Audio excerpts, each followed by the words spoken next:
Well, you know what, guys? He's the expert, so I'm gonna go ahead and trust him on this one. But all right. Okay. Which brings Taste us it. to tasting. Now we Hey, this guy finally gets to drink a little bit. All right. Okay. With that, We're gonna toast, and we're gonna taste it right now. Just taste it. Yeah. So I should be tasting Mm-hmm. what I just smelled. So I should be tasting. I taste the sour. Sour. There you go. I taste. Okay. Of course, I taste the alcohol. Okay. But it's a lot else do you smooth. taste? It's a lot smoother than what I thought I smelled. Okay. See? Like I thought I was gonna get like that Jameson, that Jägermeister kick. So actually, with the white wine, this is a little bit more forgiving. Do you feel that that puckering feeling in your lip, like that when you drink it? Kind of. Yeah. Those are called tannins, by the way, guys. The tannins. The tannins. Okay. So when you drink the wine, it's that feeling that you get on your gums that's like really tight, and it's not like you're not supposed to be drinking this wine. So tannins actually is a natural phenomena that happens in unripened fruit, guys. So when you try to eat into a raw or unripened fruit, you get that really bitter taste. Yeah. That's what tannin is. Oh. So yeah. So what that means is that either the grapes that we're tasting, those are still ripening, or they were picked when they were unripe. Okay. Learned something today. I did. I learned about the tannins. Unripe fruit. Yes. When you throw them in. Mm-hmm. So you're saying when they threw the grapes in here, the grapes were slightly unripened? Slightly, yeah. Like, what would you say? So if let's say a baby is ready at 9 months. what's the how ready were these grapes if you're compared to a baby? I mean, when you get a vine of grapes, it's usually the top ones are the riper ones and the bottom ones are smaller and unripened. So we're getting the ones at the bottom? No, I mean you're getting a combination of those, but you can't necessarily pick all the ripe ones. You have to get them all like that together. But yes, so that's what the distinct flavor that you're actually smelling and tasting right now. Which brings us back to the final of again the San Francisco versus Kansas City Chiefs, and with that the taste. Jabbar, who do you think has the most talent between the two teams, and who brings the taste of the team? Well, for this one, I'm gonna have to bring it to Maddon. Pat Mahomes is the most talented player on the field. Is it because he's ranked 99? Because he's part of the 99 club, and that is why. If you're saying the best player on the field that day is going to be Pat Mahomes, who has the most talent? Well, I guess you have to say the 49ers, right? Like all around, they have the most talent. Like I think Kansas City has proven that they have flaws in their defense, that they can't stop the run. Correct. I think if you just look at the running backs alone on the Niners, they have 3 solid running backs that they could deploy at any time, keep them fresh, where the defense will probably just get run on. Yeah. And I think the Niners, as great as Pat Mahomes is, I think they're gonna run the ball, control the time of possession, limit how long Pat Mahomes is on the field. And yes, Pat Mahomes is the best player on the field. Player, yeah. But sometimes you need a whole team. Overall team, I have to say it, the Niners. And he's finally coming to his senses. And I am a Pat Mahomes #1 fanboy. I'll say that right now, really? live. I am a Pat Mahomes fanboy. Oh man.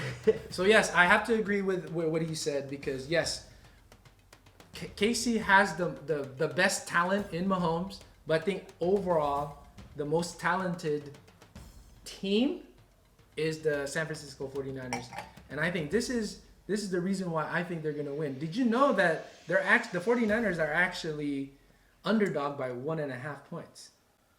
So if I was to bet, let's say if I had $100, so I would bet 100, and then what would I win? So in Vegas right now, if you were to pick the Kansas City Chiefs to win or to get the spread, you would have to pay $110 for them to win by 1.5 points. Basically a field goal. Okay. And if you wanted to pick the 49ers, you could get them at plus 1.5, and you'll only have to pay $105. So slightly favored for the Kansas City Chiefs, but again, we still got 1 week. We never know. There could be a fluky injury or a sickness, flu, something like that, which could change the game.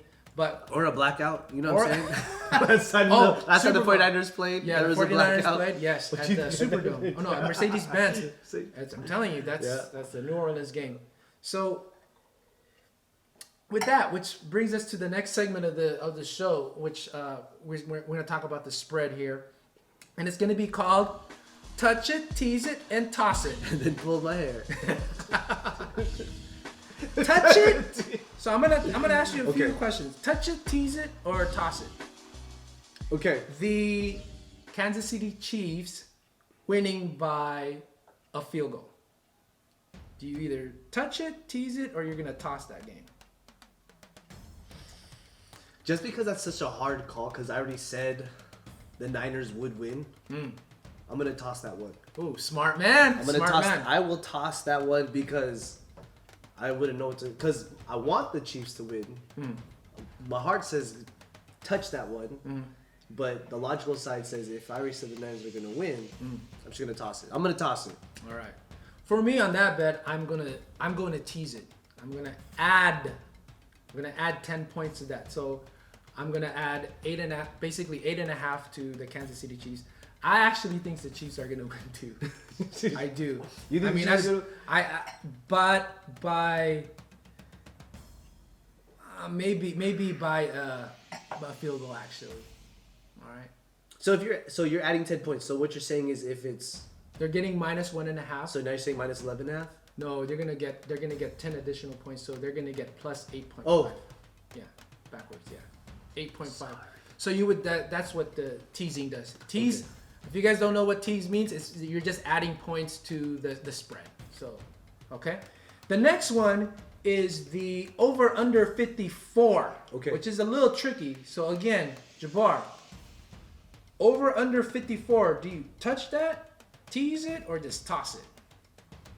Okay, so let's say if I wanted to tease this one, right? Yes. Okay, let me just get this straight. So if I teased it, so if we're saying it's over/under, what was this for you? 54. 54. How does that change it if I tease it? What happens to the numbers again? Well, if you tease it, you can either go under 64 points or over 44 points. So if I'm saying, if I want to bet over 44 points, that means I'm technically saying it's going to be like, if I'm saying the game's going to be 24-21. Yes.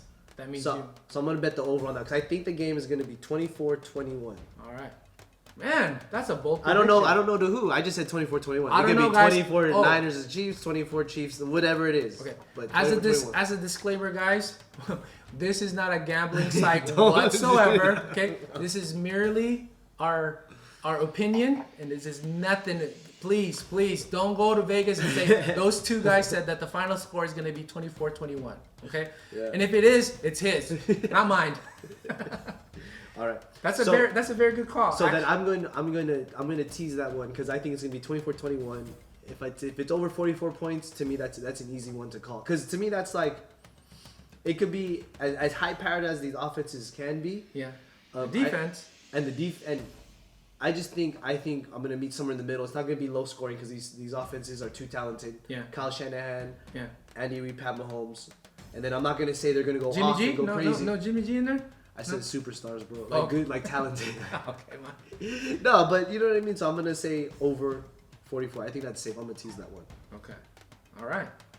And then we have a couple of prop bets that I'm going to put up here actually. Did you know that the over/under for the yardage for Jimmy G, who he thinks is not a real superstar, is 239 yards. He is going to pass for 239 yards. Are you going to touch it, tease it, or toss that one, Jabbar? Under 240 yards? Or over 239 yards? I'm going to say under. He's going to get about 200 yards. All right. I'll be generous. He's going to get 200 yards.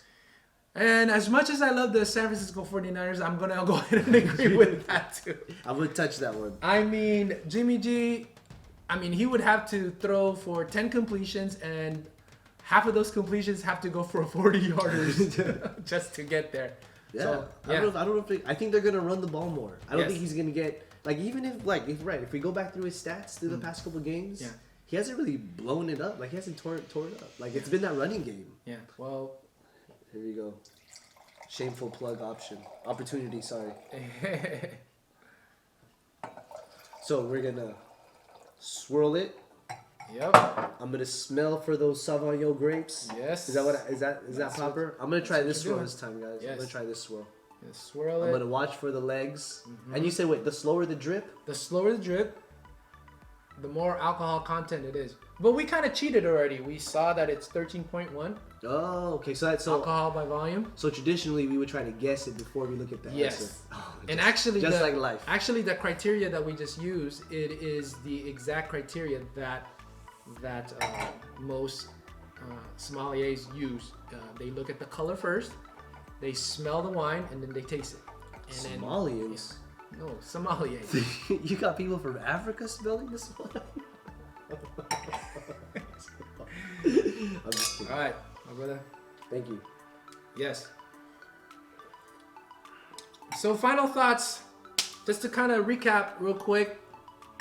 Again, thank you to South Coast Winery for their wonderful Sauvignon Blanc 2017. It tastes really good, guys. So if you guys are ever in the Temecula Valley area, make sure you check out South Coast Winery. It's a very beautiful venue, actually. It's also a resort and spa. I actually went there to videotape some B-roll shots before I got to Jabbar's house. It's super friendly. But yeah, go ahead and taste this wine. It's actually really delicious. And then also, going back to the 49ers versus the Kansas City Chiefs, obviously we've already talked about the talents, we talked about the personalities, we talked about the phonies that's going to be not showing up. But thank you again for tuning in. Jabbar loves you guys. And thank you so much for listening to us. We're actually, so this is gonna be this is the very first episode of Combined with Wine. This is the first episode? This is the very first My episode. brother. Yes, sir. I feel special. Yes. All right. And we are in the process of even possibly doing this as a podcast. So please comment below if you have any suggestions or questions. This guy right here, seriously, I mean, he is an expert in fantasy football. Grown man business. Grown man business. You can find me. Yes. And we actually were in a fantasy league this year. Dynasty, I lost. What was your name again, Os? Taurus Cleat. Taurus Cleat. Taurus Cleat. So please comment below, and if you have any suggestions for what we should do next or talk about, season for basketball is here. Too bad LeBron James and the Lakers just lost. It's all right. I mean, it is what it is. But yes. Any last words, brother? No, thank you for having me. I feel great. Glad I could always find an opportunity to drink some wine. There you go.